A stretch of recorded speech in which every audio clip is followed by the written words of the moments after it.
Location-wise, sa mga napuntahan namin na project and developer, siya may pinakamaganda.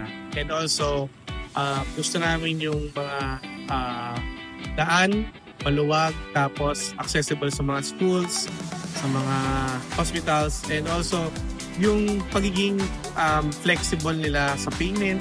Pwede ba yan? Yes po. And also, yung okay sila na mag-expand kami after ma-turnover sa amin yung bahay. Kasi sa iba, hindi ganun eh. So, alam mo yun, parang customer service pa rin yung parang pinapriority nila para sa mga clients. So, that's why we chose Hanyan. So, well, specifically po na very na-accommodate naman siya ng kami na maayos. Mula pag-inquire pa lang through messenger, and then pag-pick up sa location namin, balikan, and kahit yung question namin personal through messenger, and also kahit pangalawang balik na namin dito, di ba sinamahan mo pa rin kami mula morning hanggang hapon, kahit alam namin naka-day off since Paula.